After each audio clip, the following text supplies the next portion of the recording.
एक मुलाकात ऐसी शख्सियतों के साथ जिन्होंने दिया है अपने जीवन को एक नया मुकाम।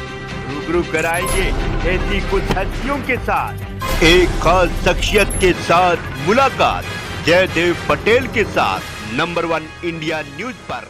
नमस्कार व्यूअर्स, मैं हूं जयदेव पटेल और आप देख रहे हैं नंबर 1 इंडिया न्यूज। आपका एक बार फिर स्वागत है एक खास शख्सियत के साथ मुलाकात प्रोग्राम में। आज का प्रोग्राम में गुजरात के मोरबी से कर रहा और आज हमारे साथ खास हमारा चुनाव विश्लेषक और सीएसडी के प्रोफेसर संजय कुमार जी, आपका बहुत बहुत स्वागत है आज हमारे प्रोग्राम में। धन्यवाद।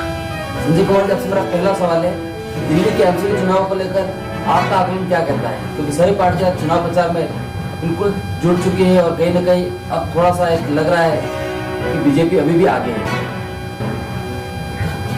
आपने सवाल भी पूछा और उसका जवाब भी दे दिया।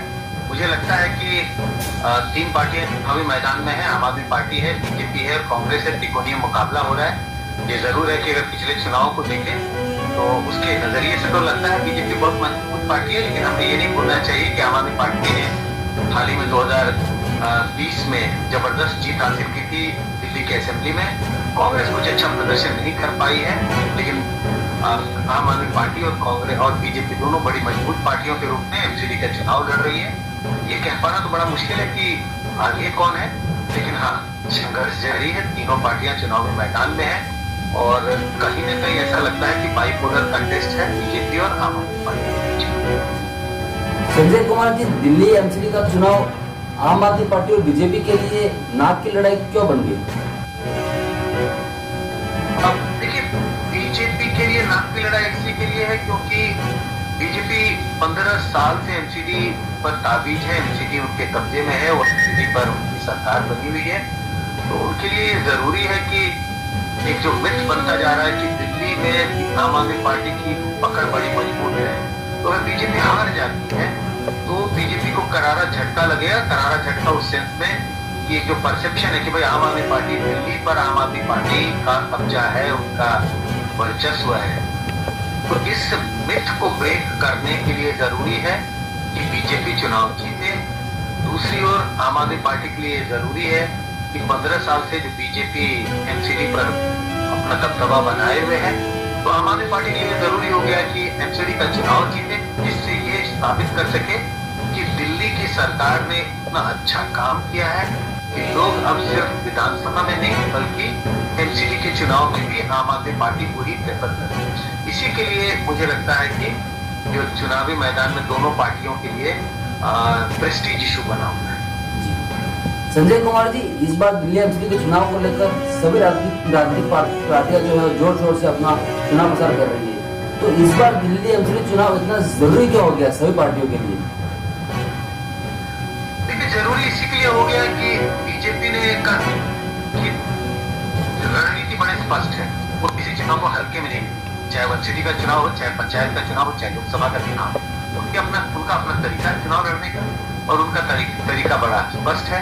चुनाव को हल्के में नहीं लिया जाए, हर चुनाव है, हर चुनाव को जीतना इम्पोर्टेंट है। इसी के लिए बीजेपी पूरा दमखम लगा रही है। आम आदमी पार्टी के लिए ये जरूरी है कि वो अपना डोमिनेंस साबित करे कि भाई दिल्ली में उनका डोमिनेंस है, उनका वर्चस्व है, लोग उनके साथ हैं। वर्चस्व अगर वो आम आदमी पार्टी दिल्ली में एमसीडी चुनाव जीतती है तो वो जो दिल्ली मॉडल की बात करती है कि भाई हमने शिक्षा और हेल्थ के क्षेत्र में काम किया है, उस बात की पुष्टि होगी कि इसी वजह से चूंकि दिल्ली के जनता ने ये महसूस किया है कि शिक्षा और हेल्थ के फील्ड में आम आदमी पार्टी ने बेहतर काम किया, इसी के लिए दिल्ली के लोगों ने एमसीडी में भी आम आदमी पार्टी को जीता है।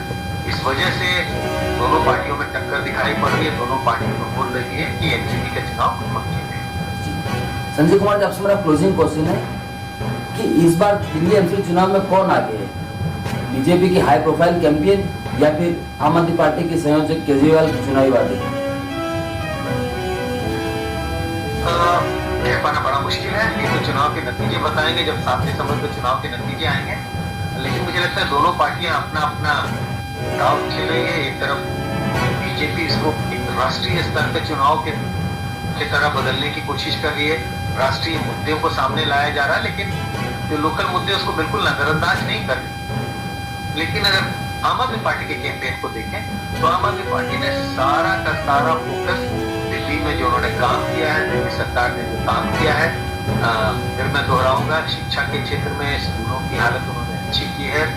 अगर हेल्थ की बात करें, मल्ला क्लिनिक और तमाम सरकारी अस्पताल की हालत अच्छी हुई है।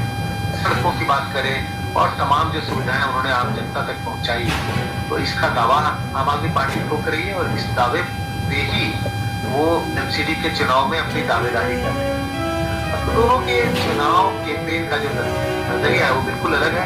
बीजेपी के लिए जरूरत है कि उसको थोड़ा राष्ट्रीय चीजों के नजरिए से चुनाव में जाए।